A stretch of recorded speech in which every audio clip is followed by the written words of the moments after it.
نحمدہ ونصلی علی رسولہ الکریم اما بعد۔ میرے دوستو، کیا آپ جانتے ہیں کہ اللہ تبارک و تعالیٰ کے قریب ہونے کے لیے بندے کے لیے سب سے بہترین اور طاقتور وقت کون سا ہے؟ میں آپ کو بتلاتا ہوں، توجہ سے میری بات کو سنیں۔ حضرت اما عائشہ صدیقہ رضی اللہ تعالیٰ عنہ فرماتی ہیں، ایک مرتبہ اللہ کے نبی صلی اللہ علیہ وسلم میرے پاس تشریف لائے۔ واقعہ یوں ہے، حضور علیہ السلام پاس آ کے بیٹھ گئے اور باتیں شروع ہو گئیں۔ تھوڑی دیر کے بعد امام الانبیاء صلی اللہ علیہ وسلم نے فرمایا، عائشہ مجھے چھوڑو، میں اپنے رب کی عبادت کرتا ہوں۔ اللہ کے نبی علیہ السلام اٹھے اور اللہ کے نبی علیہ السلام نے تہجد کے وقت نوافل پڑھنے شروع کر دیے۔ اتنی لمبی عبادت کی۔ اما عائشہ صدیقہ رضی اللہ تعالیٰ عنہ فرماتی ہیں، سرکار دو عالم صلی اللہ علیہ وسلم کے پاؤں مبارک پہ ورم آ گیا۔ تو میں نے کہا، یا رسول اللہ صلی اللہ علیہ وسلم، آپ تو بخشے بخشائے ہیں، آپ تو اللہ تبارک و تعالیٰ کے محبوب نبی ہیں، تو آپ کو اتنا جاگنے کی کیا ضرورت تھی؟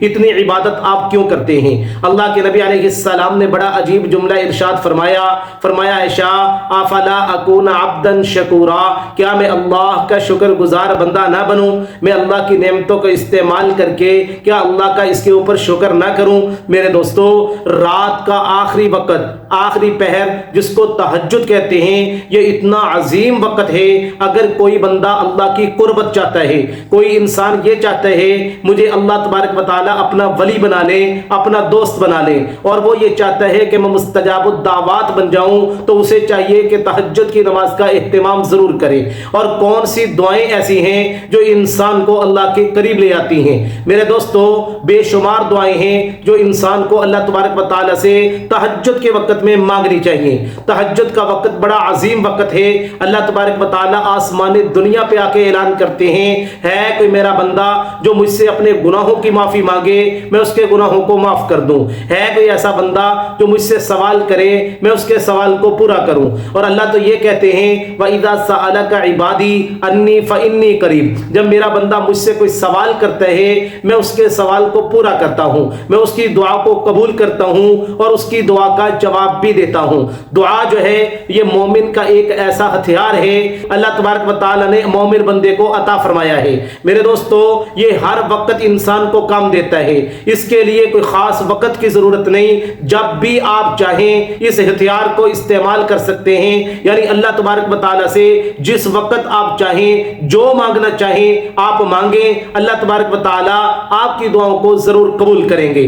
اللہ کے نبی علیہ السلام کی ایک بہت پیاری دعا ہے، اگر وہ دعا ہم مانگنی شروع کر دیں، انشاءاللہ اللہ تبارک و تعالیٰ دنیا اور آخرت کی ساری نعمتیں اور عافیتیں ہمیں عطا فرما دیں گے۔ وہ دعا چھوٹی سی ہے، اللہم انا نسألک العافیت والمعافات کلہا۔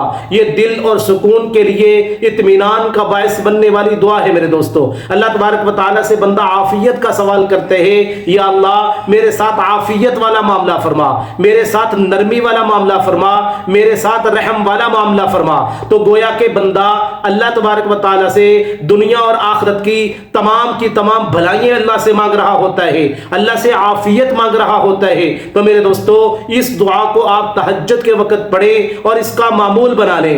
انشاءاللہ العزیز اس کی برکت سے اللہ تبارک و تعالیٰ آپ کو اپنے قریب بھی کر لیں گے، اور اللہ تبارک و تعالیٰ آپ کی زندگی میں سکون پیدا کر دیں گے۔ آپ کی دنیا کی زندگی بھی سکون والی ہو جائے گی اور آخرت کی زندگی بھی سکون والی بن جائے گی۔